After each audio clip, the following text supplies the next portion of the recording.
Wes, everybody yesterday was saying happy PSVR2 Day, but today I would like to say to you and everyone at Flats VR and myself, happy post PlayStation VR2 Day. Whoa. Hello. What happened? Hold on. Sorry. Oh, But thank you for the lovely words, and I certainly feel it. No, I had you telling me twice. I forgot to mute the YouTube window. don't in the make other me one. tell you twice. I'll come over there. Don't make me come back there. But no, definitely on a nice little post PSVR2 day high here today. Because you never know, right, man? You pour weeks and weeks of energy and effort and work into something like this, and you never know how people are going to receive it. And we had a good feeling about it. We thought people would love it, but you never know. And it seems like, for the most part, most people were pretty happy with it. So that is gratifying, to say the least. Absolutely, man. Absolutely. If you haven't watched it yet, make sure you go watch it. It was a great time. Lots of great people made appearances. And I don't want to spoil anything because if you haven't watched it, I don't want to ruin it. And on that note, Wes, what do you say we get this show started? Please, let's do. Let's go.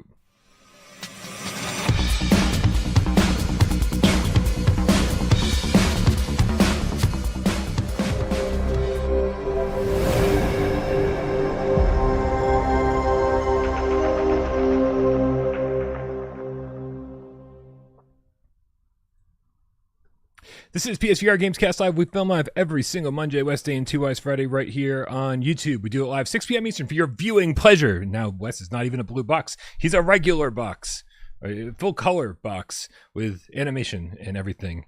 With eyes wide open. Are you using that fucking AI thing? Probably. I don't know, but probably.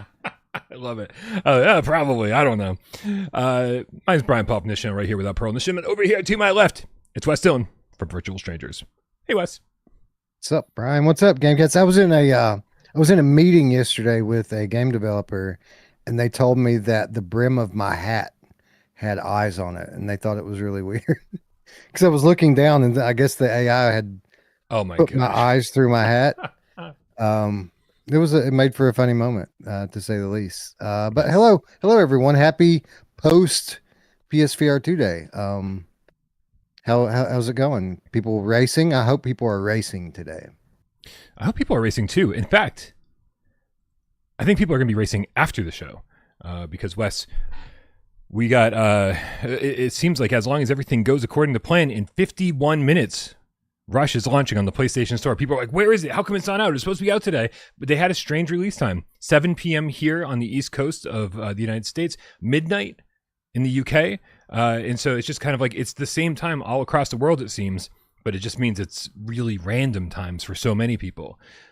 So the plan is, if it launches on time, we flood those servers. We get in there, we jump into the random lobby, and we just play with whoever's around. And hopefully I'm going to get to see all of you cats out there tonight. Hopefully, Wes, you can take a minute and race a little bit with us. Again, as long as it launches, but we're going to know that before the end of the show, so we'll keep an eye on that. So it's a UK launch. It's a midnight UK launch, and everyone else just has to deal with it, which is fine because typically it's the other way around, where we just kind of launch things on North America time, and everyone else has to deal with it. So turnabout is fair play. Which, I mean, would make sense if they were a British company. They're not, right? Are they like New Zealand or something? Or Australia? I have no idea. No clue. Yeah, I don't know. It's been a while since I checked in on that, but I don't think. I'll tell you what I do know. I do know that the Australia store uses EU region-based game keys. Yeah, and that didn't used to be the case. I don't know that. Yeah, there used to be separate keys for the EU and AU, and so I had an Australian account, and it was really fun having an Australian account too because sometimes games come out there like a full day before everyone else. I mean, I don't know if that's a time zone thing or that's just a mistake that happens occasionally, but you gotta love it. You gotta love it. Yeah, and then you have to spend like $75 to pick up a VR game. 75 Australian. Which coincidentally is actually quite a bit of American money as well. It's yeah. Wes, we got some tips, so let's tackle these. Oh man, I can't go up high enough. I don't know what's going on here. Let's see if we can't do that one of these. There we go. Not sure. Brondo with the $5 tip says getting off work early, and then it's VRacer time. Well, Brondo's made his decision. He's V-racing tonight. Yeah, dude. I mean, I'm down for some VRacer as well. Like honestly, like I'm not gonna, after GAMESCAST is over, I'm not gonna do any more work today. I've been it's been round the clock for the last, it feels like 2 weeks. I'm gonna take the rest of the tonight off, and then tomorrow I got to get back to work. So if anybody wants to play anything, please come join the Discord. We'll coordinate over there. We also got Comic Book Guy with the £5 says, hello, just to let you know that Richies Plank Experience is listed to come out on the 21st. As if we needed more games to come out this month, Wes. We were talking a little bit before the show about that. And in my book, I'm like, why the fuck would you do that?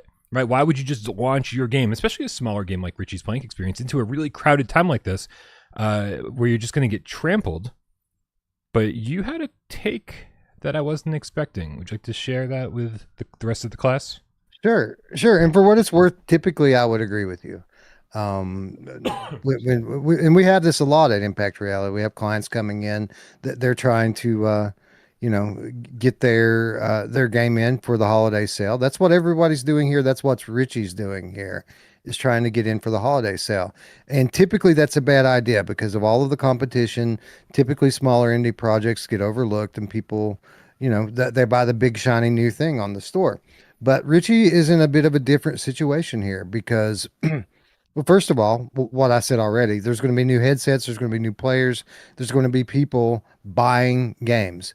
And for what it's worth, Richie's Plank Experience kind of sits in its own place.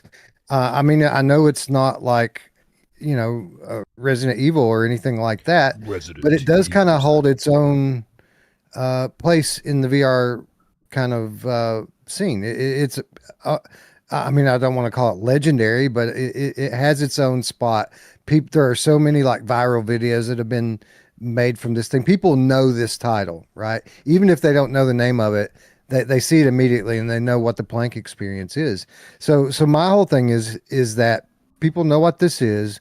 They want to see their parents or brothers or friends freak out on the plank. Yep. And there really isn't anything else like this on the store. So it doesn't have any direct competition.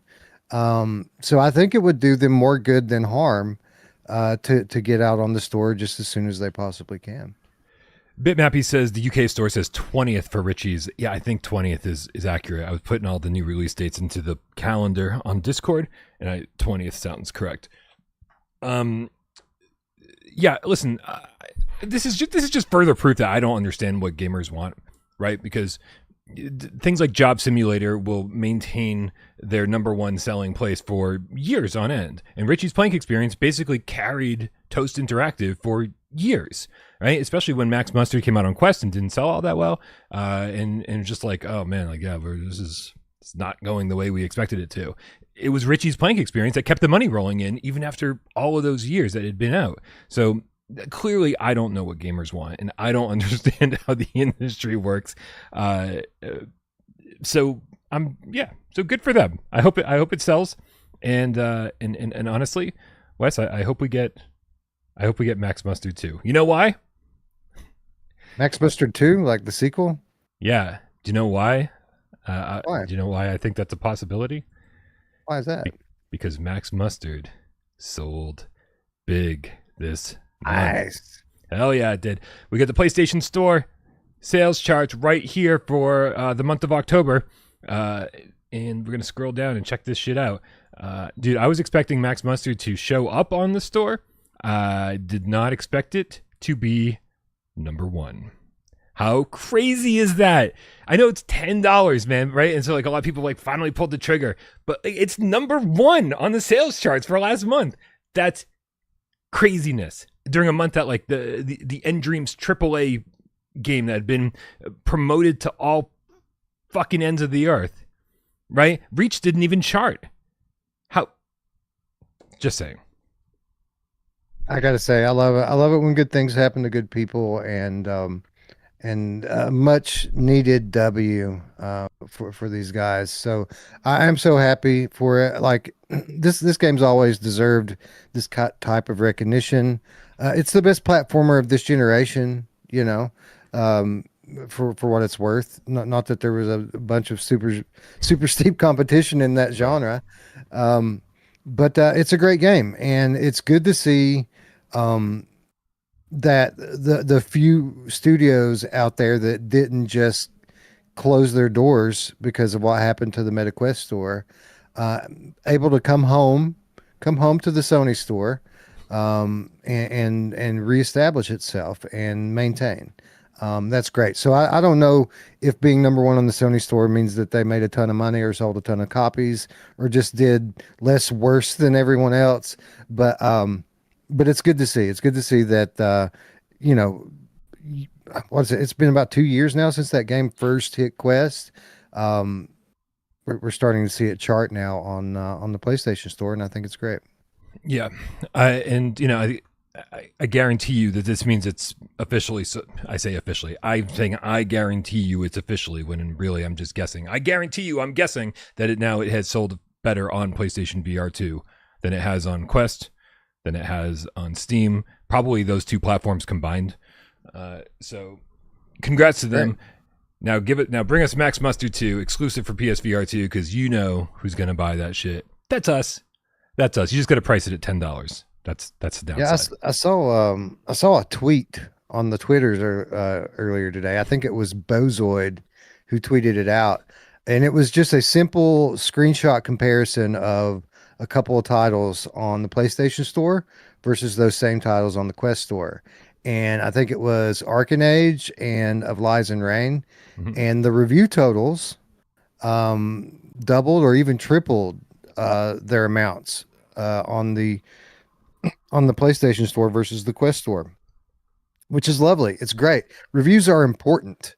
I know we've gone on and on about this in recent weeks, but you guys wishlisting and leaving reviews are some of the most important things that you can do. So it's good not only to see that people are buying the games once they make it over here, but it's good to see the community supporting them by just taking a minute of your time and getting out there and clicking a few things and typing a few words. So shout out to everyone. With Arcanage, I can totally see why there'd be so many more reviews on the PlayStation Store. It's been out for, practically this entire year, and it just came out 6 days ago on Quest. However, the fact that Of Lies and Rain has been out for a while on Quest and on Steam, and it just came to PSVR 2, and we have more reviews and probably... what was the other game you mentioned? Shit. Those were the two. Oh, those were the two. Okay. Yeah, I mean, that's I think that's a pretty good sign. A really good sign. So, we only wish Vitruvius the best over on Quest. We hope that it sells really well. We hope that it sells big like it did over here, because that means, as we've said many, many times, and as Blake Stone from Vitruvius has said many times, the more money that they pull in from Arcanage 1, the bigger and better Arcanage 2 will be. So it benefits everybody. Rising tide. It seems like the market is correcting itself. It seems like when Quest 2 came along and they subsidized those cheap headsets, and everyone bought in and then got out except for the children on that platform, it kind of skewed what everyone's expectations were, mostly developers. They started focusing on that platform, and now largely to their detriment. But again, a lot of studios regrettably closed during that. But the ones that are left, it seems like they're getting back to their roots, back to what kind of started it all: Steam and PlayStation. And I don't know what the numbers are, but I got to imagine that they're at least comparable to what they were before. Before the 20 million headset myth got started, right? There's still a few million of us here buying games. You just got to know where to sell them at. Yep, absolutely. Silver Nexus in the chat says the market is speaking. Got to agree with that. The market, although the market always also shows us that Grand Rush VR high car traffic racing simulator clocked in at number 10 on the sales chart. So, I guess the market's speaking, right? It's telling us we want more arcade racers on the platform. And luckily, this week, we got two awesome arcade racers on the platform that we'll be talking about in just a little bit here. Oh man. Oh man. But listen, we don't always just talk about the good news. We got to talk a little bit about the bad news as well. The success that Max Mustard is having, and hopefully Lies and Rain is having, just for being these great games, really delivering awesome experiences on the platform. Not every game sees the same results, and if you've been paying attention to our Discord or some of the other sites out on the internet, you'll see that the developer of Sweet Surrender has said that their game has sold I don't think quite 300 copies on PSVR2. Wes, I know that you haven't had a chance to play this on PSVR2 because you've had other things to do and we've had so many games coming our way. But you have played the Quest version or the PC, right? You played one of those versions. What do you have any? Without knowing anything in particular, direct from the developer, do you have any insight on this? Why this might be happening? I mean, there's a number of reasons, right? Potential reasons, I guess I should say. And before we go into any of them, I would just, urge caution here. It is a marathon, not a sprint. Like, not everyone sells out on launch day, and typically, honestly, the long-term prognosis is the more important thing. It's can you keep people interested? Can you keep people talking about your game? Will it be something a year from now when we're talking about the best roguelike shooters that comes up on a GAMESCAST? Is it something that someone's going to pick up on a sale 2 months from now and enjoy enough to tell their friends about it? Those are the really most important things. With that said, it's not a great sign that there are only a few hundred copies sold right now, but right. I would go back to what you were saying a moment ago about Richies launching right now. Like, I don't think it's particularly the worst idea in the world for that title to launch right now. Maybe not the best idea for Sweet Surrender, which is an action game. There's plenty of competition in this space. There's plenty of new games coming out in this space. And, I mean, I kind of get what they were going for. There's a lot of hype for RoboQuest right now. Maybe they were trying to ride that and get in on some of that hype before it comes out. Similar aesthetically, similar in terms of what the structure of the game is. So maybe that was the plan. But I think mostly competition would probably be the biggest reason for it. The other thing is it's not, I mean, I don't mean to throw shade on them. It's a great game, or it's a good game, but it's not like a AAA, like, big budget game. It's fairly small in scope. I'd say it's good, not great. It's fun to play in small doses. Like, I would say this is a game that you probably want to play 60 minutes at a time and then put it down for a while. Or at least that's what it used to be when I played it. So yeah, with all that being said, like, bringing a game like that into a highly competitive market at a highly competitive time can sometimes be detrimental to your short-term success. So if I had to guess, I would say it's some combination of those things I just said. Yeah, I mean, listen, I think I said my piece on Discord. I think that they overpriced it. It's only $25, but man, if it only sold 200 copies, then I honestly think my recommended price for it in the review was like $15, right? I think it's doing the exact same thing as Compound did, with a aesthetic that I don't love as much as I loved Compound, and it just it feels like a game that would have been great on the headset 5 years ago when it launched on Steam. Right? This is a 2021 game, and so I think that they kind of brought it to PSVR2 a little too late on Steam. This released before Compound. And it feels like a game that was released before Compound.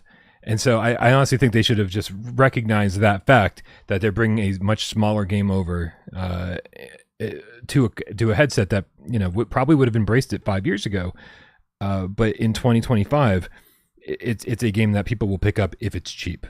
Right? This looks fun. I'll probably play it for a day or two. And $15, I think that's a no-brainer. But for 25, right? Not even 20. You push it to that $24.99 mark, and people hesitate more, a lot more. right? And so I think they should have gone for the impulse purchase price. Yeah, I think there's a couple of things there. First of all, it's probably a little overpriced at $25. Again, though, I want to say this. It was early access when I played it. They have multiple updates and content added to it. So maybe it's worth the 25 now. So I don't want to judge it there. But one thing when you're doing a port to a new platform, one thing that you typically want to have in place is price parity.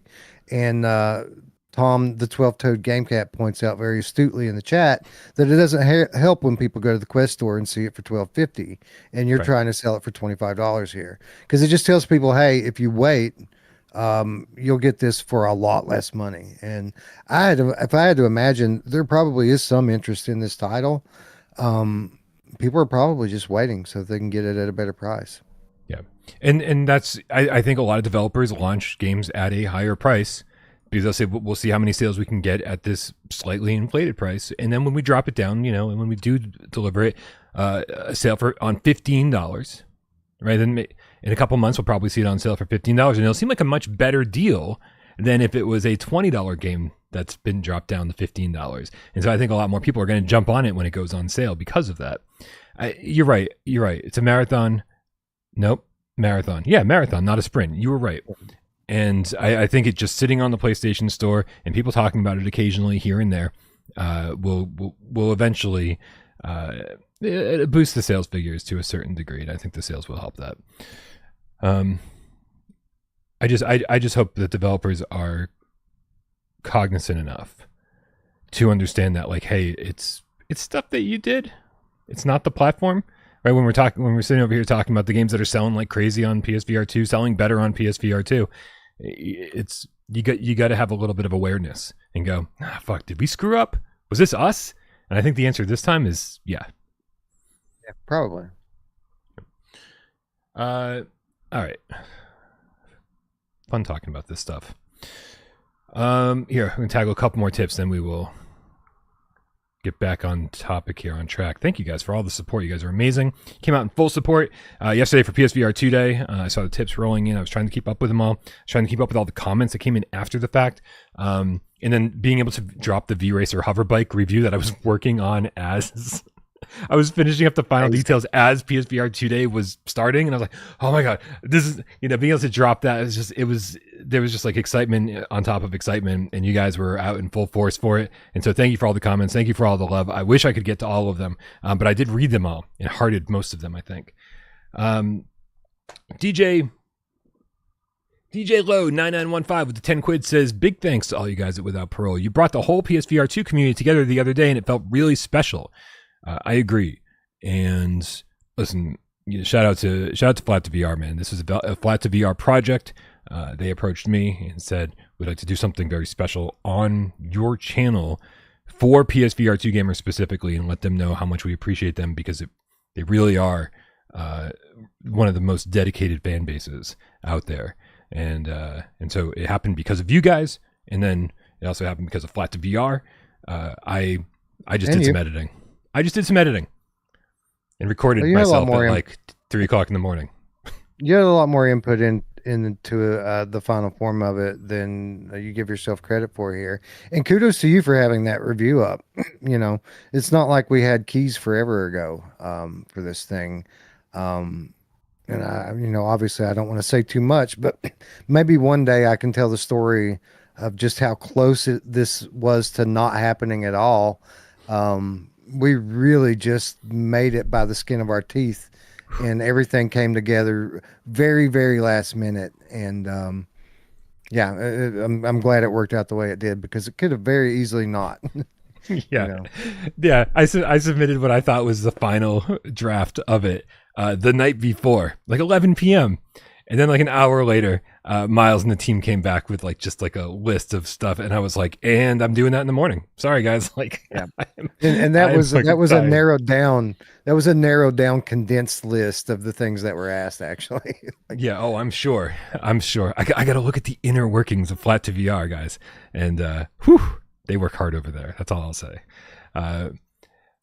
Anyway, Izzard with the 20 quid said, "This is just to make me appear generous. And you are so very generous, Izzard. Thank you so much. What he really wanted to say was come play Rush VR with us after the show, which should be launching in 29 minutes. I'm keeping an eye on the clock because, like, with this weird release time, I just, like, fingers crossed that it actually comes out when the timer hits 0. Just saying. Thank you, Izzard. But let's all play some Rush after the show. And I'm saying Rush instead of VRacer because the lobbies are twice as big, and I think it'll be, you know, more fun to do that, even though they're both fantastic games.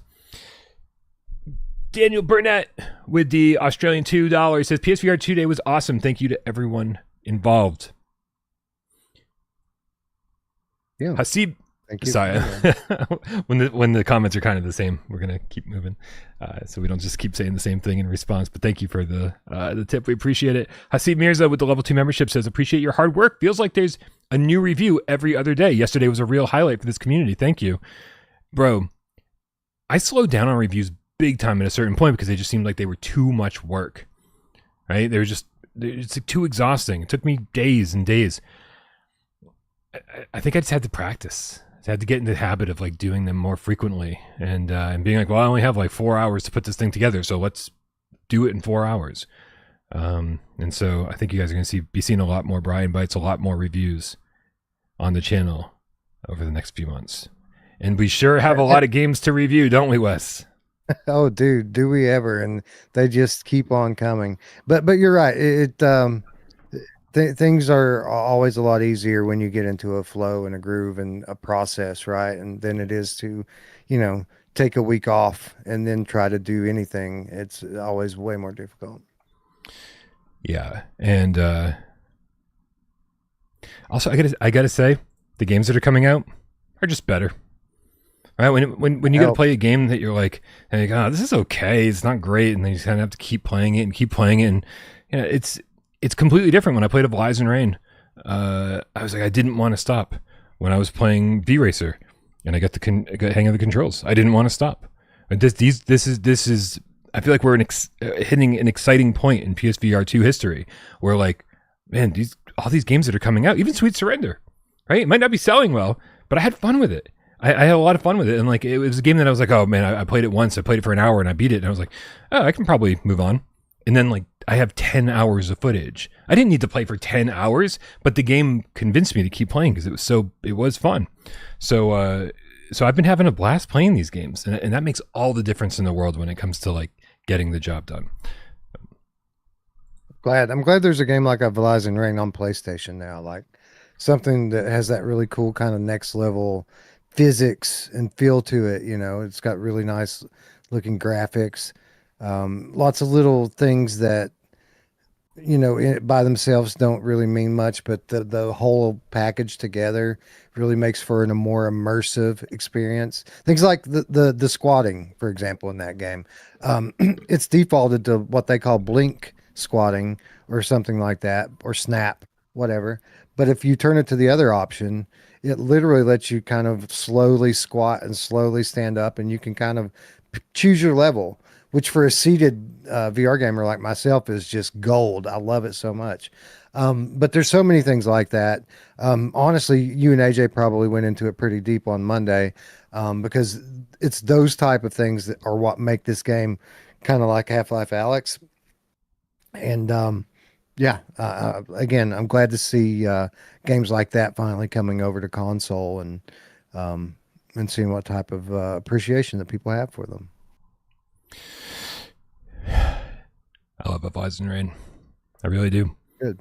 Like, such a special experience, and the fact that I was so willing to stop every 6, 7, 8 minutes and, like, read a page of text, that tells you how good the game is. Because in so many games, if Reach did that to me, I would have been like, go fuck yourself. Right? Absolutely not. But although with the voiceovers in Reach, maybe I would have preferred text.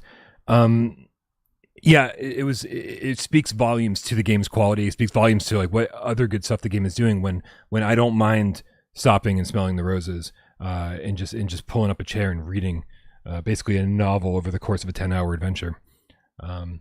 Yeah, I like having excuses to stop in games like this, where everything is the experience is just so rich. Like I'll stop and appreciate graffiti, and just play around with the garbage that's laying around in the world. I Right. just love being in these types of immersive spaces. And when there's all that garbage in the world at first, you're like, but I can't do anything with it. It doesn't make any sense. Like, why are all these things interactive? Like, why can I knock all these bottles over? And then you, as you start being like, oh, I need to look for inhalers. I need to look for the the breathing masks. What the fuck, gas masks? I need to look for injections to heal myself. I need to look for ammo. I need to look for, and then you're kind of like pushing that stuff aside, right? Suddenly it becomes a much more believable world when you're like actually going through that stuff, opening drawers and looking through stuff to find the stuff that you want. I think it's that level of realism that I think most of it, VR developers aren't. I think they're kind of scared of. They're like, oh, this doesn't feel gamey enough. It doesn't feel like a fun game. And these guys said, no, it is fun to search through things in VR and find the stuff you're looking for. I feel like they just took so many risks, and yeah, they took a lot from Alex. We talked about that on Monday's show, but I think that should be commended. I think we should be saying, yeah, you stole from the best because it's the best, right? We shouldn't be saying, oh, this is a cheap Half-Life Alex imitation. It's so much more than that. Yeah. No, more games should be doing this. This should be the standard, and that's why Half-Life Alyx. One of the reasons it was so critically acclaimed at the time is because no one really in VR ever had walked into a room and dug around through a box of garbage to find a shotgun shell before. Like that was new to Half-Life Alyx, and now there are a handful of games that have done it. But not nearly enough. And I'll tell you what, man, spending 8 to 10 hours in a game like that and then going back to something like Firmament where your hands pass through everything, it's you don't want to take that step back after you get used to it. Yep, for sure.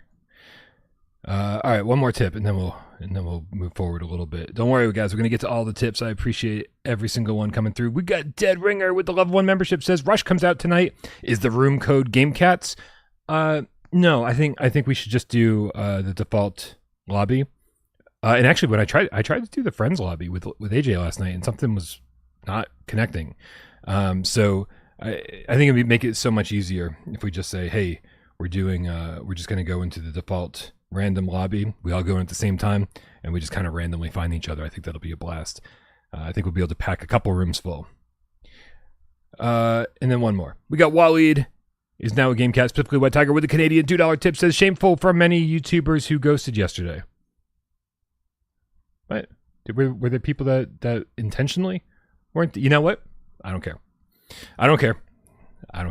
These are topic. There's a topic on Monday that I wish I hadn't brought up. All right, somebody tipped and asked a question, and I was like, maybe we shouldn't have even had a conversation about it, because the last thing I want to do is get involved in anybody else's drama. You're right. We're pretty drama free over here. If other people want to start drama, fucking fine. I have no interest. We do our own thing. We make videos. We play video games. That's the extent of that I want my job to be. That's enough. Be. And most of the time, that's how it is. But sometimes, man. Okay, we're gonna do one more just so we can leave a different tip on the screen instead of that one. We got Virtua AM2. What a great development team. I don't think that's them, but with the $5 says, would love to see Sega. Oh, it's Sega's AM2 division. This guy's a big Sega fan. I'd love to see Sega bring House of the Dead, Scarlet Dawn, and Capcom bring Resident Evil 2 Deadshot to PSVR2. Perfect for VR gaming. I remember this is weird. The only thing I have in my head for Resident Evil 2 Deadshot is the GunCon 2 game called Resident Evil Dead Aim, which took place on a cruise ship or something. But there was a Japanese one though, right? A Japanese one that took you through no, that's Code Veronica. Crap. I agree with you. I'm not going to say that. All of this shit would be fantastic on PSVR 2. Let's fucking go. And we'll leave that comment right there. I want horror sense, Prime. That's what I want. You want horses? Horror sense. Oh, Daruma-san got caught on Da. Da. Yeah, that's the one. Man. Headset rumble. Yes. Oh, that'd be so fantastic. Do we have? Hold on. Does anybody even know what we're talking about? Horror Sense. This was. Oh, it's my review. I don't even have a trailer for it. This is just my review of Horror Sense. There was no trailer. Yeah. Oh, right on. Uh, this is just like a favorite on Without Parole for the longest time on PSVR1. The red light, green light, in VR, essentially the horror version. And it works. Nice. Yeah. Oh yeah. Super fun. Super fun. All right. Hey, let's do a quick rundown of yesterday's announcements. PSVR2 Day happened yesterday, and it was awesome. And we're gonna sum it up in about 2 minutes. We got 2 new game announcements, right? That's right. We got Rager and Audio Trip, both announced yesterday, and both rhythm based. Is that fair to say? Yeah, although I would say that Rager is far from a typical rhythm game. And well, for that matter, Audio Trip's probably more different than you think once you play it. But yeah, no, it's certainly fair to say that those are both rhythm-based games. Yeah, Rager looks like if Beat Saber and Until You Fall had a baby. Yeah. Is that accurate? Yeah, that is accurate. Taking inspiration from cinematic action films. It's all meant to feel very epic while you're playing it. You're supposed to have this kind of like sense of urgency and almost kind of I would say edge of your seat if you were sitting down when you're playing it, but you know, an almost heightened sense of awareness of your own mortality in that game. Like you don't want to die, you don't want to get hit because you don't want to have to start over. But once you do, it's got that one more run thing going on in spades, and it looks and plays great on MetaQuest. So I can only imagine what it's going to be like when it makes its way over to our beloved headset. All right. Well, then listen. You know your shit. You know what's happening with these games. So Audio Trip to me looks like Synth Riders, and I'm gonna guess that there's more to it than that. Now I haven't played a ton of it. Although I have read quite a lot of people play testing it. So I just kind of took it as another Beat Saber clone when it came out on PC all those years ago, and just kind of, those aren't my games, so I didn't really pay much attention to it. What I was really surprised to hear in recent weeks with people testing this on PlayStation VR2, I've got like hardened VR game enthusiasts, like people like you and I, Brian, who aren't big rhythm game people, saying, I think this is probably the best rhythm game in VR. And I'm like, wow, really?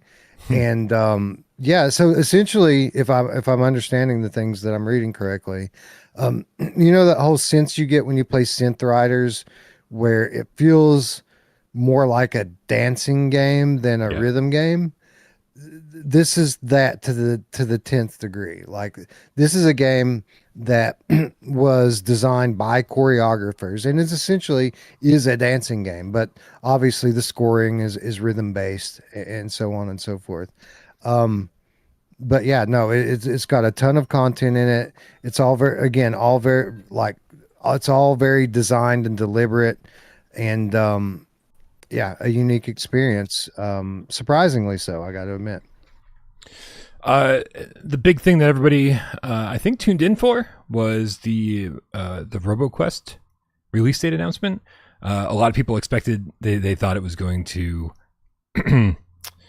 they thought it was going to shadow drop yesterday. Apparently somebody said something about there maybe being a shadow drop, and so everyone's like, well, clearly it's going to be RoboQuest because that's in all of the thumbnails, right? We've been waiting for the release date, and then instead of it shadow dropping like VRacer did, it added to the chaos happening later this month on November 20th. That's right. Yeah, coming November 20th against all odds, right? Like I think a lot of people were doubting that we'd even get the game out this year, and then I guess to some extent that's true for some people. but not for PSVR2 gamers, not for PC gamers. We're delivering the game not only this year but this month, and I can't wait, man. I think people are going to absolutely love this game. Ace Gamer says same day as Battlemarked. It's also the same day as Richie's playing experience.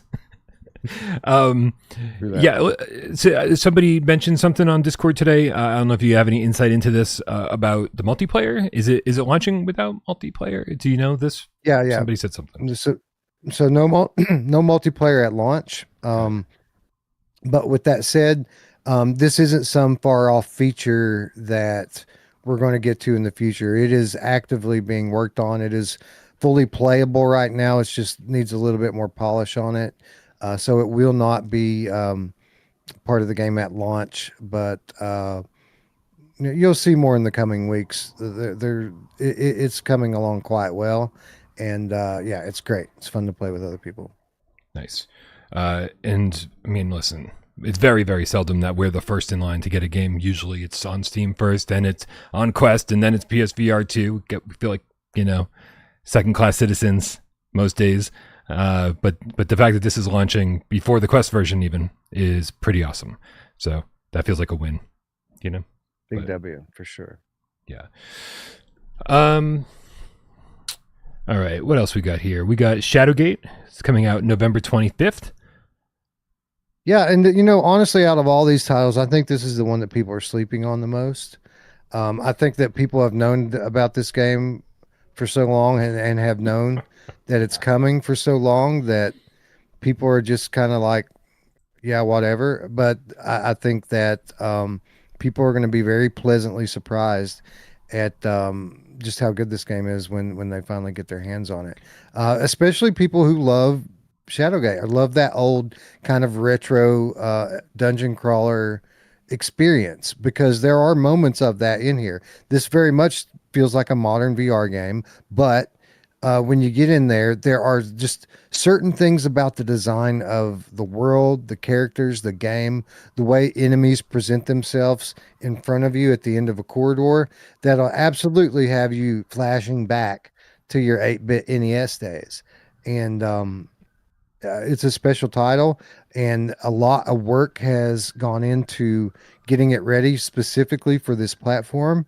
So I think people are going to be pleasantly surprised to see just how good it looks on the PSVR headset and just how fun it is to play with your DualSense controllers.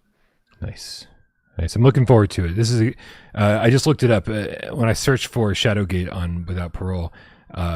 The only thing that comes up is you and me on June 22nd, 2022, announcing that it's coming to PSVR 2, which is bonkers, like over 3.5 years ago. I wonder what other things we've announced will actually come to fruition. Sorry, sirens on my end. I don't know, but I knew it. I knew it that day when we said it was happening. I knew it would happen. I had no idea that I would end up working in the VR industry and promoting it when it eventually would come to PlayStation, but here we are. Popsicle, Pop Cycle, Pop. You know what? I've never thought of saying popsicle until I accidentally just said it just now. Pop Cycle. In the chat, it says he keeps falling through the map of Lies and Rain when he's climbing on the cubes. I get you're asking me to get in touch with developers. You should go over to their Discord and like submit a little clip and show them what's going on, because when I was playing through the game, there was a specific area, not a climbing section, just late in the game, a specific area where I was like, oh, I fell through the map, and I only fell through the map once. But within 24 hours they had patched that and fixed it and said, okay, if you jump back in now, you shouldn't fall through the map. And I was like, perfect. I was ready to play again. Here we go. Didn't fall through the map. So let them know this is obviously very important. And if it's happening to you, it's happening to other people. And so they can, I'm sure they can get this patch like within 24 hours. But that sucks that it's happening, because I had such a great experience. So if it's actually preventing you from moving forward in the game, that really blows. Well, it's worth though. I mean, that's a common one, right? With holes in the floor, invisible holes. Yeah. Like I think every game gets that to some extent. Yeah, for sure. But people want to they're like so invested, and then suddenly they just can't get past a certain area because they keep falling through the Frustrating. environment. Yeah. That's super frustrating.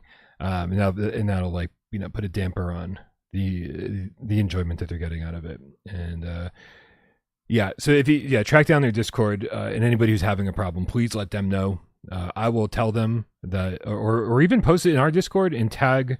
The developer hangs out in our Discord. I'm sure one of our mods can tell you who that is, and you can tag them if you don't want to go join somebody else's Discord. I get it. We're almost there. We're making our way through this thing. The other announcement was that Out of Sight still coming to PSVR2. It just needs a little bit more time. That was kind of the extent of that announcement, right? Yep, that's pretty much it. That one is one of our in-house titles, and as you all know, we have announced quite a few of those. And we're not a large team over here, and obviously we don't want to launch anything before before it's ready, like all the way ready. So we had to obviously take our time with this one a little bit more, and we were hopeful that with everything else we're bringing, that people would be a little bit understanding with this one, and it at least seems so far that people are doing just that. So we appreciate it. Yeah, listen, sometimes I think people just need to be reminded, like, hey, this game's still coming. It doesn't have to be, here's a release date. It doesn't have to be, here's why it's taking so long. Just say, listen, we know you're interested.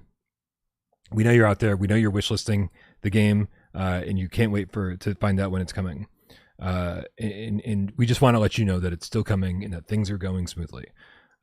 This is exactly what happened to me this morning. I talked to Fireproof Games about Ghost Town. Barry Mead over there, the CEO, said, hey, don't worry, everything's fine.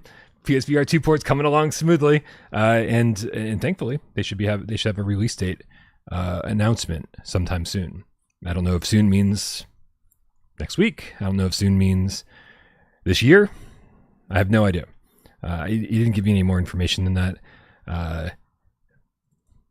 But I'm just excited because Ghost Town, a lot of people are calling it, Game of the Year over on Quest, Steam, and I had a blast with it first hour that I played. So cannot wait for the PSVR 2 version. I'm very much looking forward to this one. You're here. Couple more tips. Let's go. We got the Game Cat Cowboy Dan 3180 with the level 1 membership says, thanks to AJ, I got VRacer Hoverbike. Did AJ? What did AJ give you VRacer Hoverbike?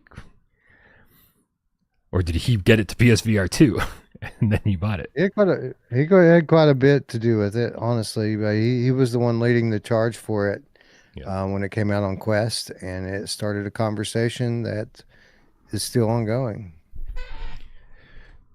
Yeah. Love it. I love it, man. I love it. Just all you do is ask developers. Tell them that you really want the game to come to PSVR 2, and they hear it enough. They're eventually going to do it. They listen.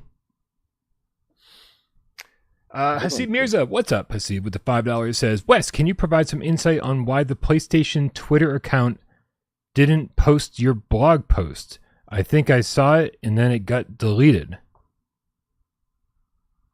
I have no idea. I don't know why they do anything, honestly. I couldn't even begin to speculate why they would take it down. Maybe they forgot to take Without Parole out of the out of the social post. I don't know. Couldn't tell you. Without Parole was in the blog post initially, I hear. Originally, yeah. Originally, we gave credit where it was due, right in the opening paragraph. But much like last time, my words were not faithfully recreated on the PlayStation blog, although I will give them a little bit of credit here. I think that might be the only thing that they changed about it, other than the title and the subtitle. The title subtitle was changed. They took Without Parole out of the introductory paragraph. But I think the rest of that is just how I wrote it. So last time they just completely butchered it up and wrote whatever the hell they wanted to and put my name on it. But this time it was pretty close to what I gave them. Insane. Everyone was like, this is going to be the first time there's ever a mention of Without Parole officially from a Sony site or anything. And then the blog post went live and I was like, nope, no, it's not. I guess we're still blacklisted. I'm not so sure if that's the case or if they just don't promote channels like that and they wanted to take it out in general. I probably could go look back because I think last time I did one, it was off of Jamie Feltham's showcase, and I think I credited him, and they may have taken him out as well. But for what it's worth, like we blasted it everywhere that we could. We put it out in the press release. Upload VR, Henry Stockdale, shout out Henry, did an awesome write up on it, and cited Without Parole and linked us there multiple times. So yeah, thanks to everyone for the support yesterday. Ace Gamer with the 1337 says, P.S. No space VR2 Day, best holiday ever. Will this be a recurring event? I don't know. I guess we'll have to see, huh? I don't know. It was a bit of a unique situation. Like, we didn't hold all these games so that we could launch them all together. Like, we had all of these different games in development, and they just so happened that they were all kind of finishing at the same time. So what do you do with that? Yeah, you make a day of it, right? Yeah. Yep. And I mean, I'm guessing it's gonna all depend on how well all these games sell on PSVR 2 as well, right? You want more PSVR 2 days? Buy games on PSVR 2. Games, wishlist the games. And if you bought the game, please leave a review. Please leave a review. We've already got 100 on VRacer Hoverbike as of this morning. So thank you to everyone who's already done so. But if you haven't already, get on there and give us a rating, please. And the one cool thing we didn't mention about the PSVR 2 day is that we're running a giveaway. We're giving away a pro console, everyone. So go enter our giveaway and check the giveaway page regularly. Because I would be shocked if we didn't add new entry methods in before the end of the giveaway. So, yeah, go wishlist the games, review the games, buy the games, and absolutely, money talks. If you guys make it so that so that we can't not do another one, then obviously we'll have to. Yeah, that's why you should buy Max Mustard so we can get Max Mustard 2.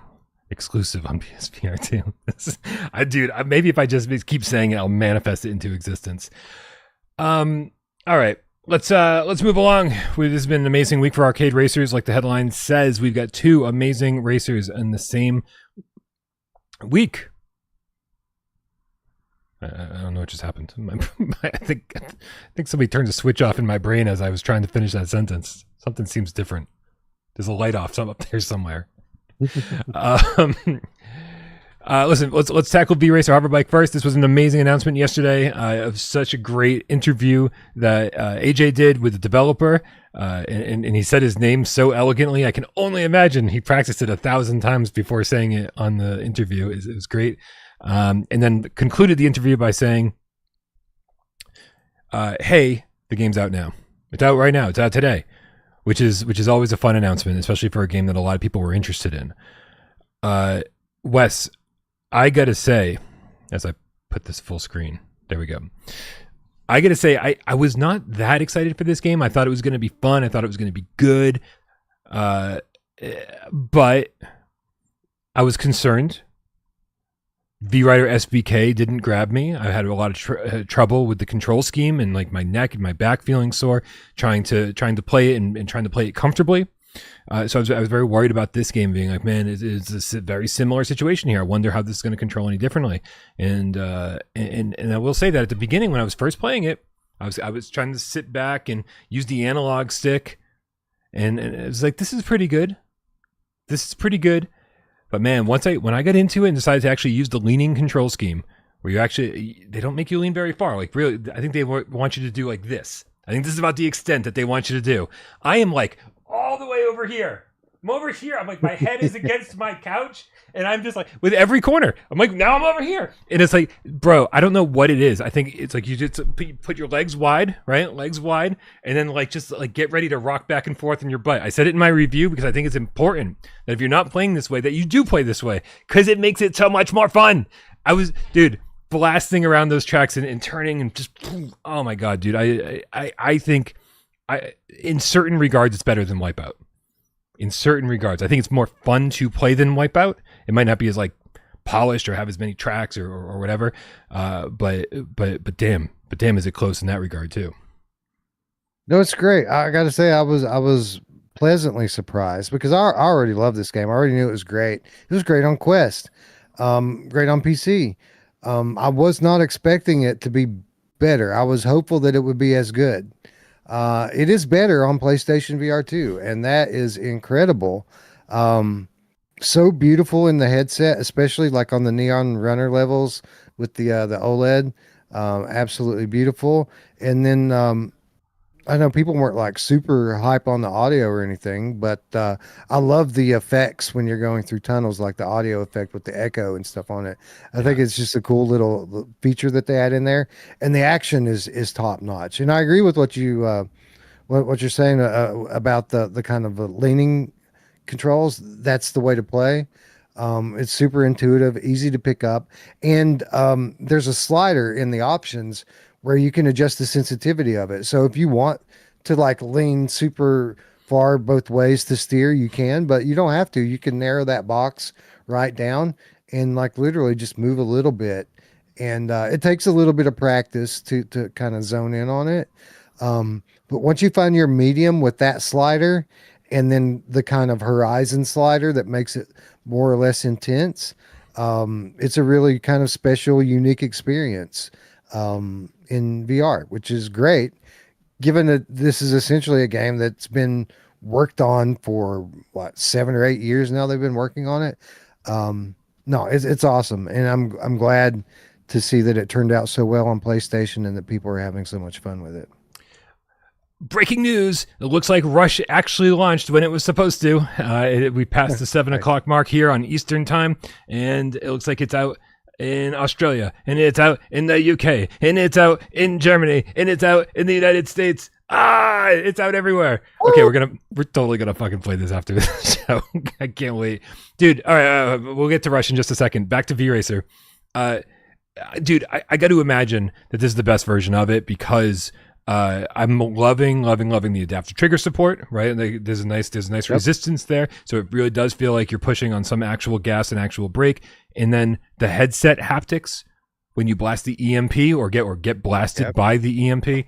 I mean, like when else are you happy to take damage in any game, right? I was like, but it feels so fucking cool with the EMP blast that I'm like, that's fine, I'm okay. It'll be all right. You know, there were things about this game that I wasn't even aware of. And honestly, I learned things about it today by watching Polish Paul's review of it. So shout out Paul for doing a great video. What?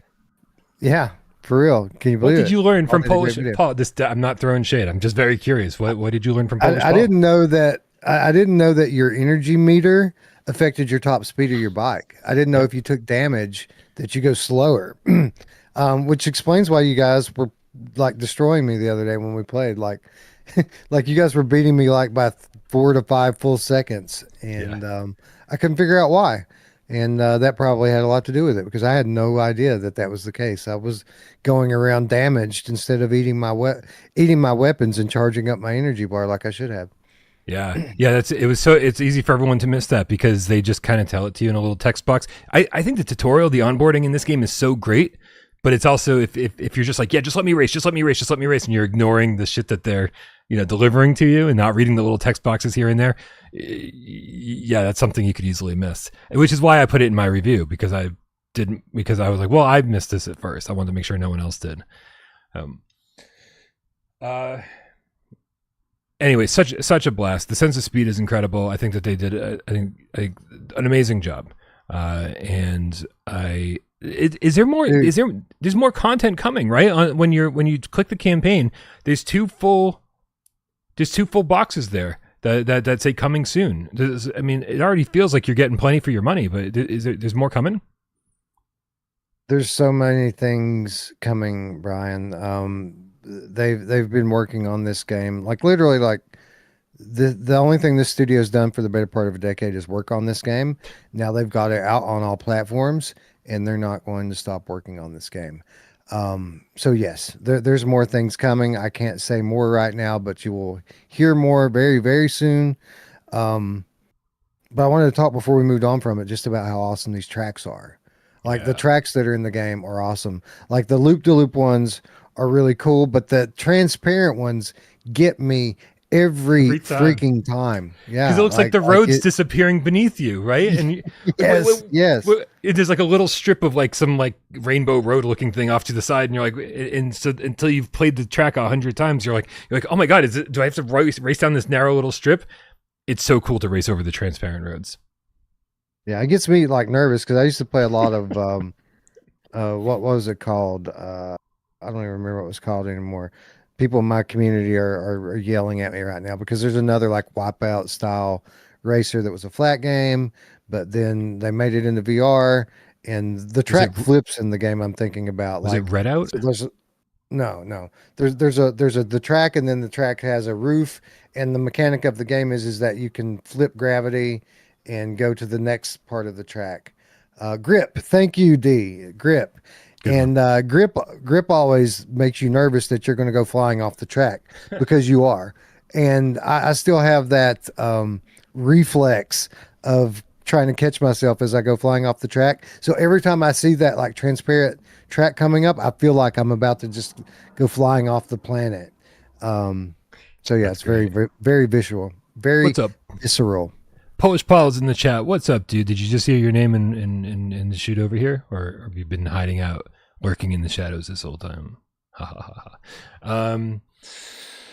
Yeah, dude, the track design. I think the track design is great. I think I absolutely love. I love the variety of it. I love that. There's.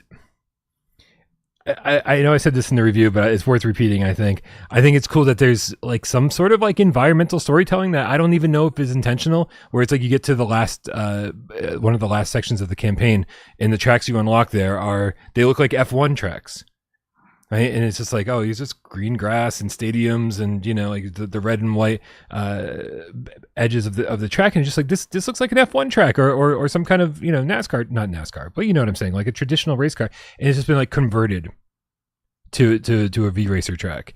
And it's like, yep, at some point in human history, people got bored of fucking regular ass car racing, and we just converted all these old tracks into VRacer tracks. I think that's cool. I don't know if that was the intent, but that's what it felt like to me. And I was like, that's cool, man. I didn't expect any kind of, anything like that in a racing game. I thought it was cool.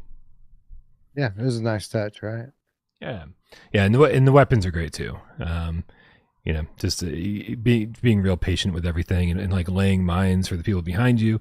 To like shooting out the three different the missiles and the homing missile, and I don't know, man. It just feels good. I'm still pushing them to get those homing missiles eye tracked, though. I'm not going to give up on that one until they do it. That's fair.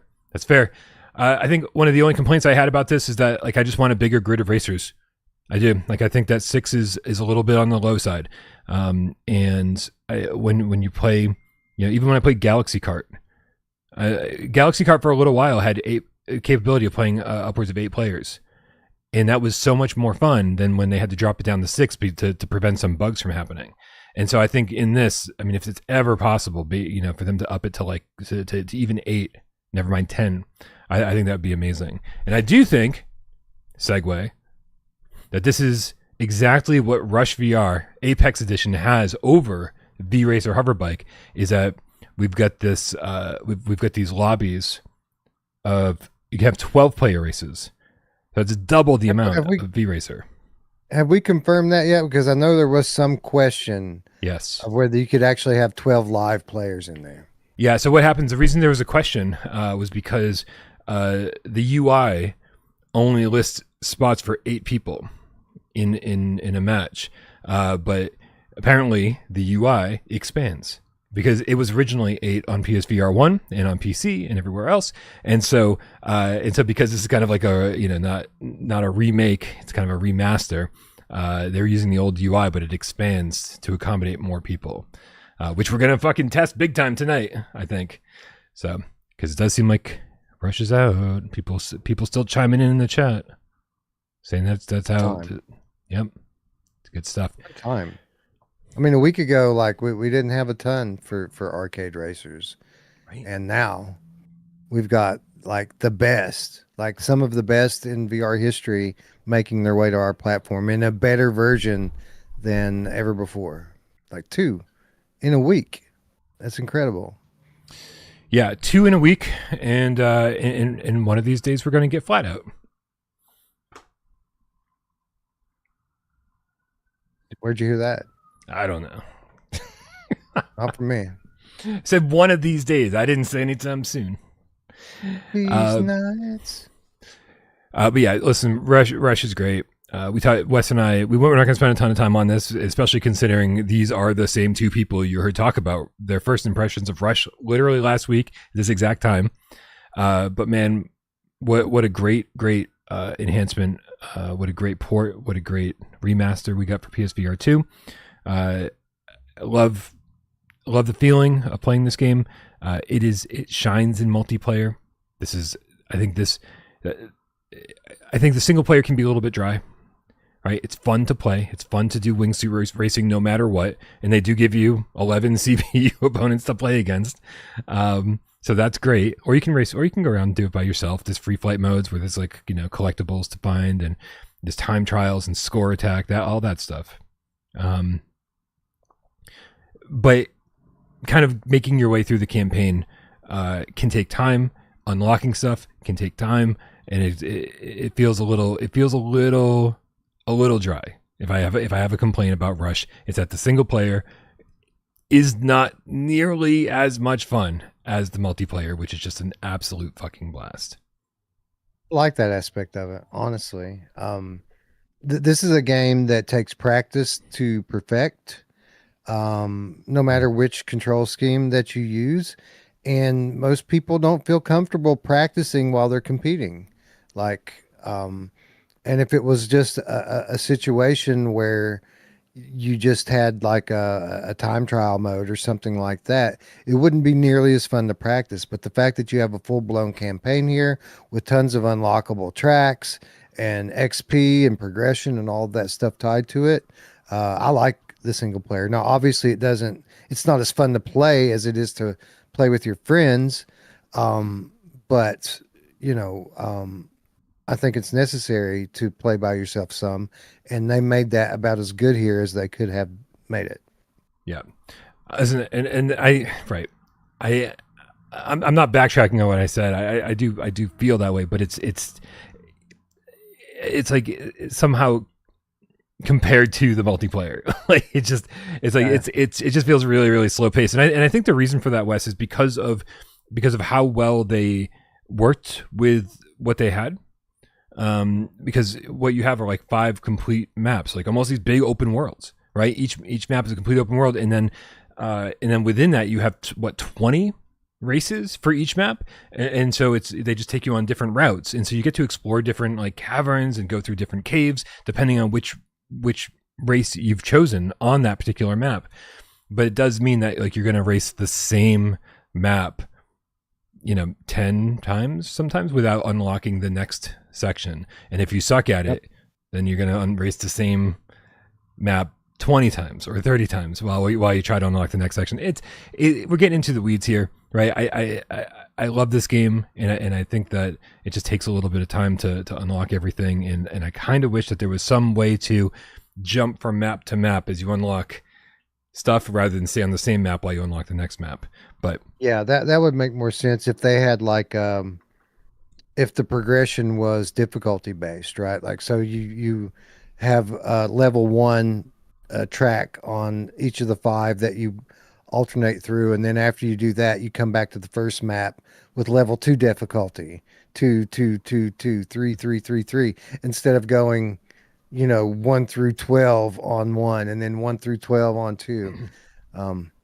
And I wish this game had a Batman suit in it because you feel like Batman when you're flying around in it sometimes. Flippy Nuggets says, I guess it's more appealing. Rush is more appealing if you didn't play the crap out of it years ago. We played the crap out of this game when it came out. This was like the game we all played. And so the fact that, I mean, it had been years since I'd gotten into it and years since I played it.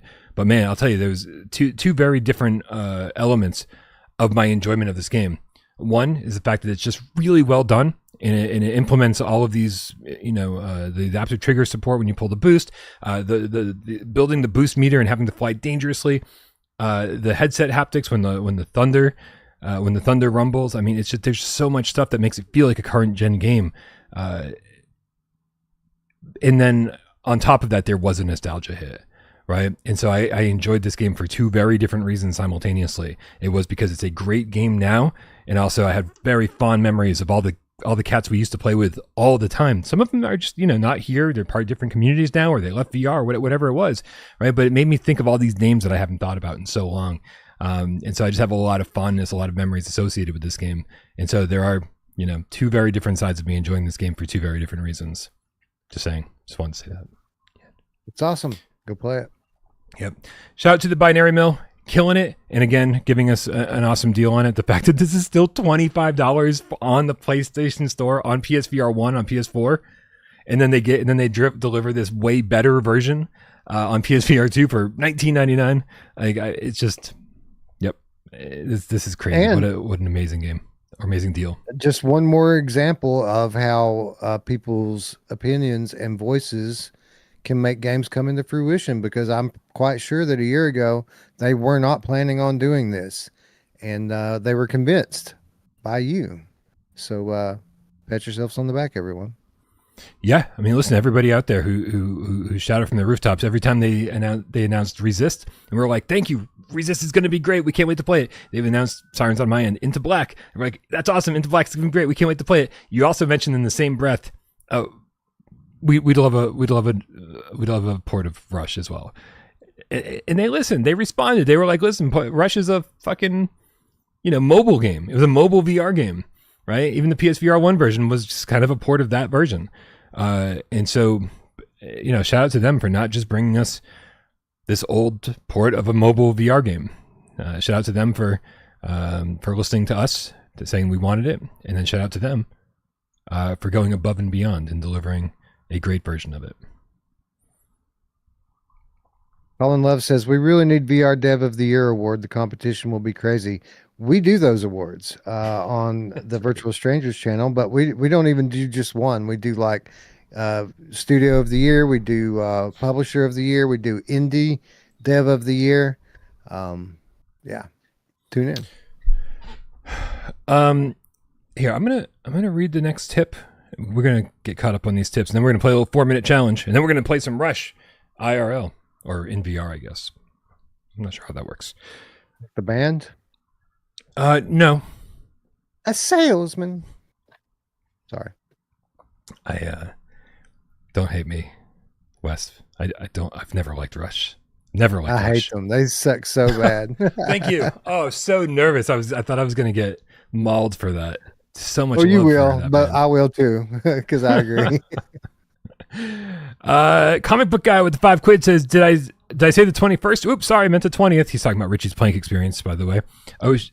It's great to see Before Your Eyes in the top 10. Yeah, we didn't go through the whole sales chart of last month of October, but it was great to see Before Your Eyes on there. I know that story impacted people deeply, made them cry.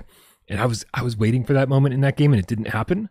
And so, like, I was underwhelmed, but I know how it feels when a story hits you like that. So I'm really, really happy that it sold well, because I'm betting I'm in the minority with that game. Oops, we just lost Tiff. There she is.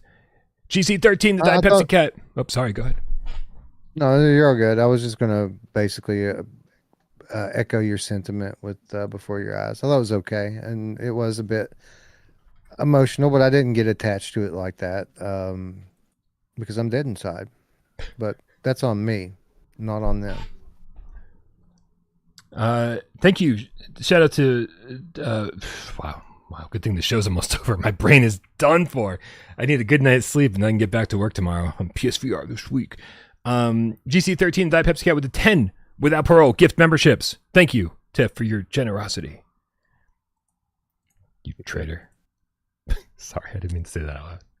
Ben L, the Game Cat Army with a $5 tip says, good call on VRacer's part making an in-game helmet the reward for leaving a review.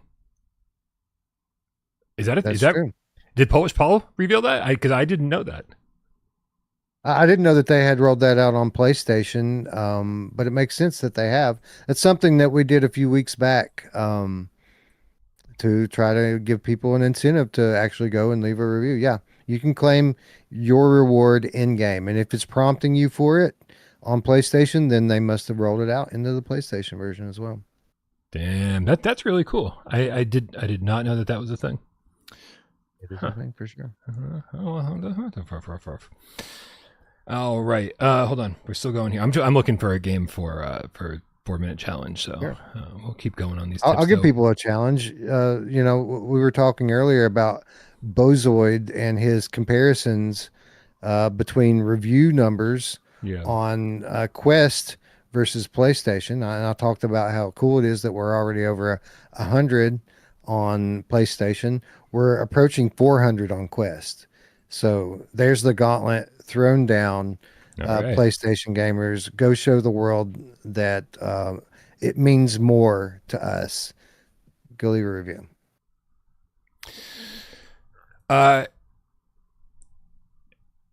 Emmanuel Bose with the level 3 membership says, got stuck at work late and just got home. Why isn't Rush Apex available yet? I don't know when you left this message, Emmanuel. Is it still not available is the question. Because here, you know what? I have a computer in front of me. Let me just double check. I haven't checked my store. Hey, look, just because you can't find something on there doesn't mean it's not available. This is the Sony store, after all. It's true. It's very true. All right, I'm going to search for Rush Apex on the store. And, hey, it had been the very first one. What? Uh-oh. Wait, where is it? Anybody, if anybody's got a link, make sure you throw in, or if any mods have a link to it. Yeah, the link's the way to go. I'll say this. I found out in the week leading up to the VRacer launch, you know, our store page was supposed to have been live a couple weeks ago, and I couldn't search it. I couldn't find it listed on the store. The only way that we could get to it is through the link. And, you know, we did some investigating and troubleshooting and eventually figured out what was wrong with it on the back end, but it wasn't something major. It was something that was very easy to miss. So, yeah, search it on the PC, search it on the app, search it in your console, search by genre. That actually worked when VRacer wasn't visible in the general search. If you looked at racing games, it was listed. Okay. So, yeah. So Rypop just posted the link to the store page. It's not out. It's not out here. It gives me the option to add it to wish list. But meanwhile, everyone in all the other countries, Germany, UK, most of Europe, it seems, are saying that it's out. Meanwhile, over here, not out in the United States. Oh boy. Yeah. Oh boy. I wonder what's happening. They messed up that. Yep. I was about to say some words that people would not have understood. They messed it up though. You got to make sure that thing is right, and it must not be. I mean, there was a timer on the store counting down to 7 p.m. Eastern. So weird, right? It's. I mean, if that timer was there and it still didn't come out when the timer hit 0, like at this point, it's like PlayStation's overcomplicating shit. I don't get it. Very strange. All right. All right. Listen, we'll keep an eye on this, and everybody just congregate in the Discord after the show's over. And as soon as it's out in North America, we will jump in. We just want to make sure that everybody can jump in as long as it comes out tonight. Jesus, don't do that. Don't do that. Let's not think about that. Wes, I hate to tell you this. This is going to be a hard one. It loves it. Never mind. Yeah, I do. That's accurate. You know how this works, you guys. Everyone help out Wes. This is the 4-minute challenge. I'm thinking of a PSVR1 or PSVR2 game, and it's up to you guys out there. And Wes right here to figure out what game it is. You've only got 4 minutes, though, but an infinite number of questions to ask during those 4 minutes. Yes or no questions. So ask good questions in the chat, and then based on the answers you get, suggest good games that it might be. I hope I know all the answers to these questions because I do not want to AJ the fuck out of this. Let's do this. On your mark. Get Des. Go. Is this game on PSVR 2? Yes. Okay. Well, did we mention it today? No. Oh, did it come out this year? I'm checking. It came out. No, not this year. Is it shovelware? No. Is it first person? Yes. Is that full locomotion? Yes. Is it on PSVR 1? Not to my knowledge, no. I'm going to double check. Is it on other platforms? Yes. Is it on Quest? Yes. Is it on Steam? I'm checking. Keep asking questions. I'll keep looking. Is there combat in this game? Not. It's not like a. I don't think so. I don't think so. Also, it is on PC, but maybe a different version. Just that might be a big hint, but. So is it playable flat? I believe so. So this is a game that's playable flat. Yes, Steam. it is playable also flat. On Quest. Okay, so this is interesting because it's on Quest. There's only a handful of games on Quest that are playable flat. Yeah. Again, remember there are version differences here, right? So yes, the thing that you play flat might be slightly different or a lot different. Gotcha. Yeah, understood. I don't think it's Green Hell, but we'll rule it out. Is this a survival game? No. So it's not Green Hell. Myst isn't even on PlayStation, is it? Did it finally come? No. I don't think the game. No. All right, so let's think about this for a minute. It's on PSVR 2 and Quest. It's also playable flat on Steam. It's not on PSVR 1, people. Come on. Okay. Is this game feature multiplayer? No. It's not Among Us. Can I think of the game that I'm trying to think of? I know what it is, but I can't remember what the name of it is. No, it's not Pavlov. All right, so there's not really any combat in it. Is it a puzzle game? No, I don't think I'd call it that. Stealth? Yeah, there's stealth. Okay, what was the name of that game by? So has this developer done other PSVR games? I think so. Checking that now. Is this developer owned by Meta? No. No, so it's not that stealth game that I was thinking of. Were you thinking of Aspire? Is that what it was? No. No. I don't. I'm sorry. I don't have a good read on the developer. I think this might be their only. Can you drive cars in this game? Drive cars? Yes, you can drive cars. Do you steal things in this game? You do steal things in this game. Is this game Thief Simulator Greenview? It is, in fact, Thief Simulator Greenview Street, coming out all the way back in the year of our Lord 2024. That's the best I got. I think it was May or something like that. Shout out Gray Matter for putting me on that one. I did see, I think I saw Tatum at some point mention it early on too. Just something asking him if he plays a thief. Listen, I want to get back to this game, right? Because this had so much potential. The fact that you could just hop in a car and drive and go steal some shit from a place and then come back and pawn it and do all that stuff, like, had so much potential. It was crappy at launch, but it's one of those games that you keep hearing, got another update. I'd love to go back to it and see if it got updated enough to be like, oh yeah, is it pretty good? So I never played Greenview. I played the original Thief Simulator VR on Steam, Hmm. and you can play it in VR on Steam. Um, Greenview was the kind of reduced version of it Yeah. that then came to PlayStation.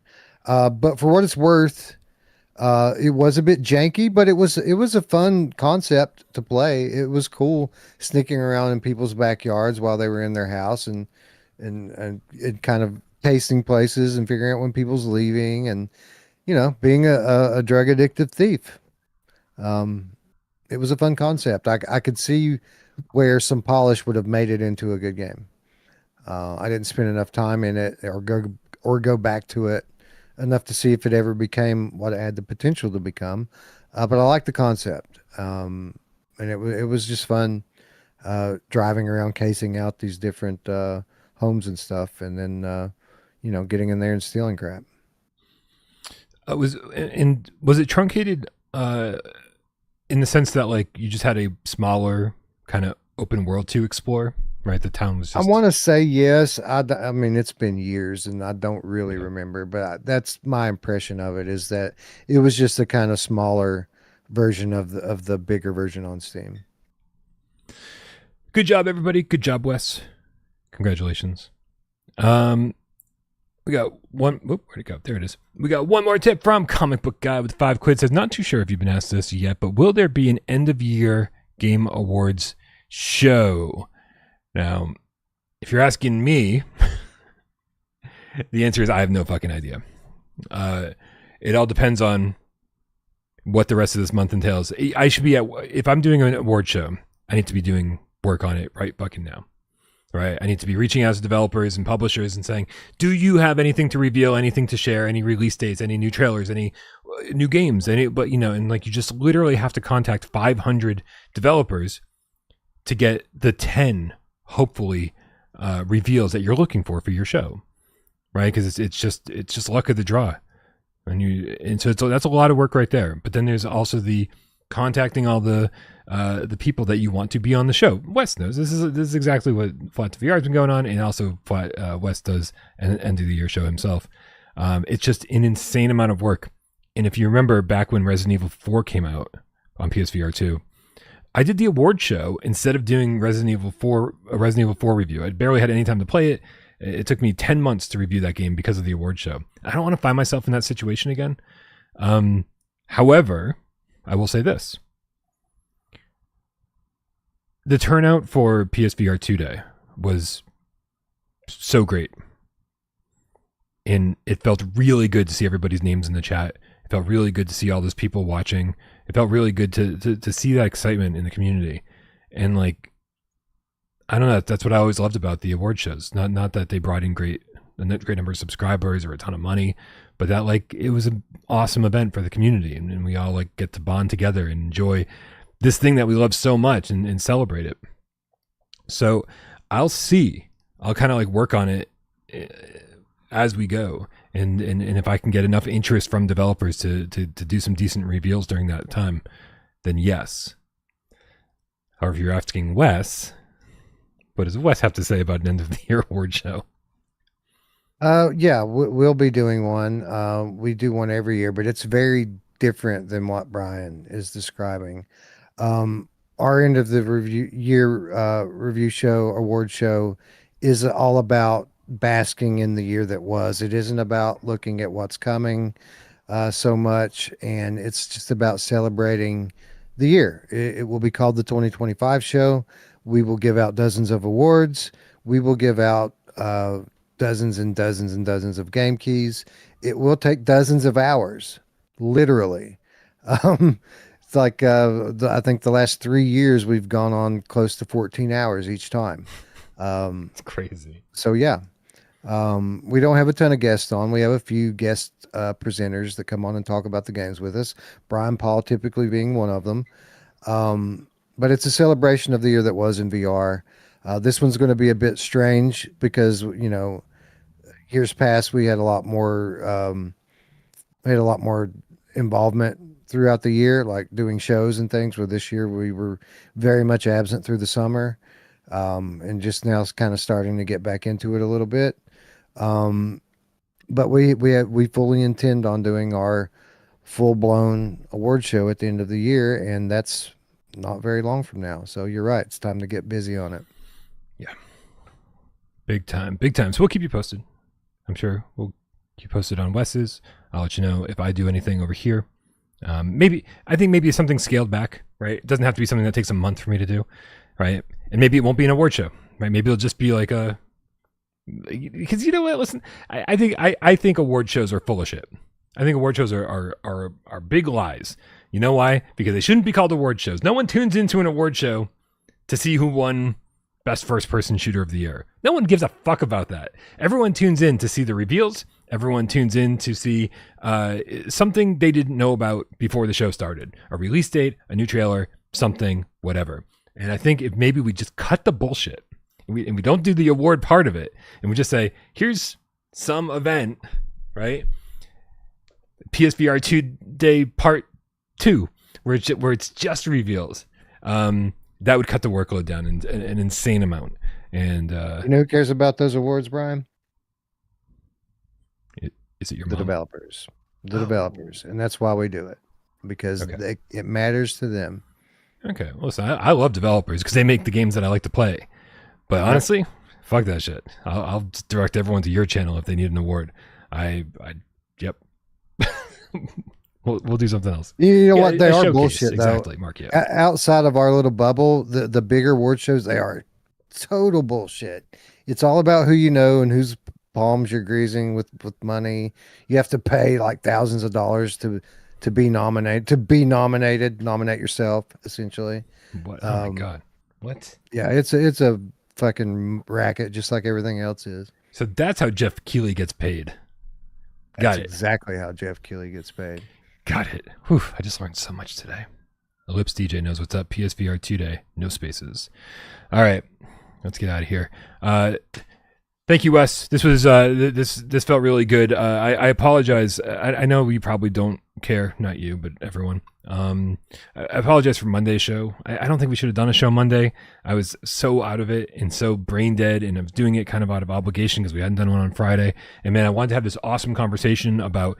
Sorry, more sirens over here. About the about the Half-Life Alex comparisons with the Horizon Rain, and talk about how I want to talk about a lot more examples of how certain developers set gold standards, and then other people take that and then build on top of it.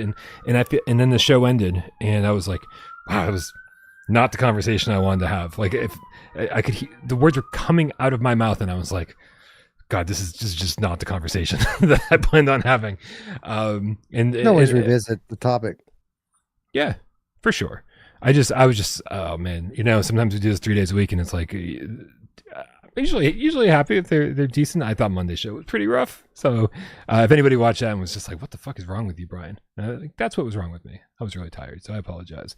But this was a great show. Thank you for being here, Wes. Thank you everybody for being here. This has been a great week, and it's just about to get better. So thank you everyone who supports the channel.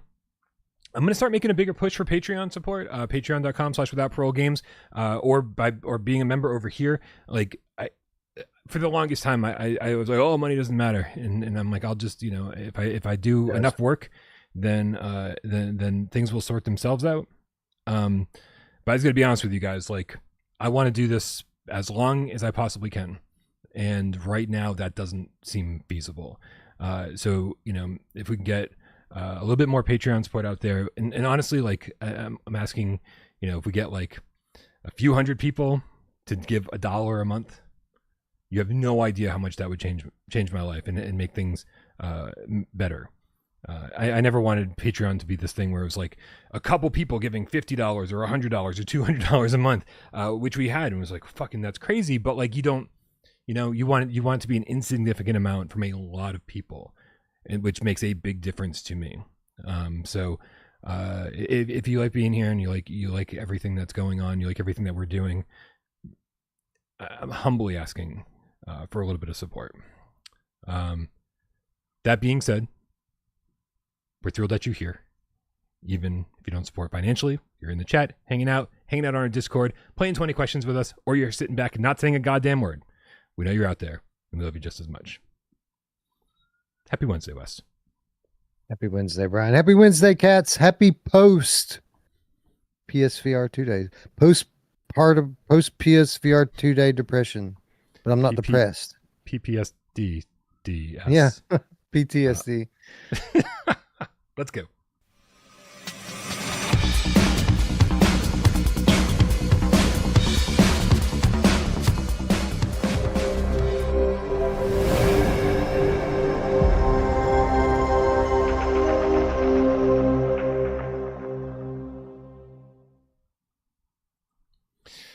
Ooh, what a nice thumbnail. I love when it pops up and I'm like, whoa, looks nice. We can't let Wednesday go by without taking a look back at what happened this week and without Parole history. I know that some people wait all episode for that to happen. So I'm going to bring up my backup hard drive and hopefully it loads up. Spoilers. It's not loading up. the window is not responding. Everyone say a little prayer together. Maybe we can make this work.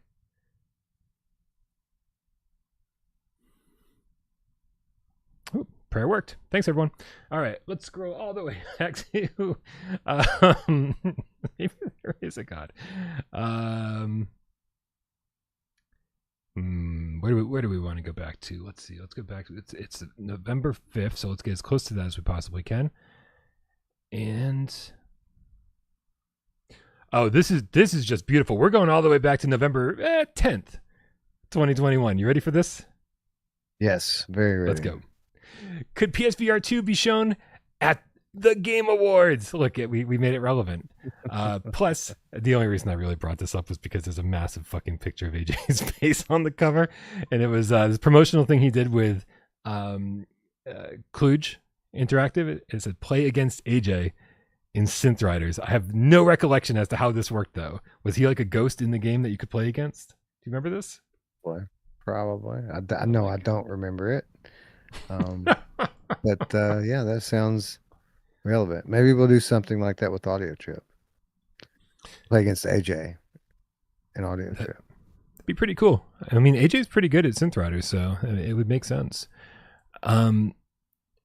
I just loved having an excuse to put his face on the thumbnail. Oh, it's so good. We brought up the Game Awards. That's why I thought this was the perfect thumbnail to do for this weekend without Parole history. We're not expecting any VR at the Game Awards this year, right? I mean, unless it's meta somehow, like an advertisement for Deadpool VR or something like that. Exactly. That's what ends up happening at the Game Awards. There will be something. One or two mentions of a VR game. It will be something that has real money behind it. Deadpool, I think, is a good guess. When are the Game Awards? Do we know yet when the Game Awards are? I have no idea. I mean, the fact that we put this thumbnail up on November 10th last year, or I'm sorry, not last year. This was like 4 years ago. I mean, it must be later this month or beginning of December, right? If it's later this month, I could see maybe an extended Thief promo running because Thief's coming early next month. Ooh, that's right. December 11th, 2025. It will have been out by then. So will Deadpool, though. So I wonder what the game is going to be this year. Who knows? Maybe Sony will surprise us. Sony's not going to surprise us. Let's not get our hopes up. But we're still waiting for that Village announcement. Maybe. Still waiting for that Village announcement. I don't think it's going to happen at the Game Awards. I don't think it's going to happen there. But I think it is going to happen soon. Maybe we'll get some reveal of what one of the two games are. You know which two I'm talking about. The full of shit two that don't exist. Those are the two. Yeah. All right. Good night, everybody. We love you all. Bye.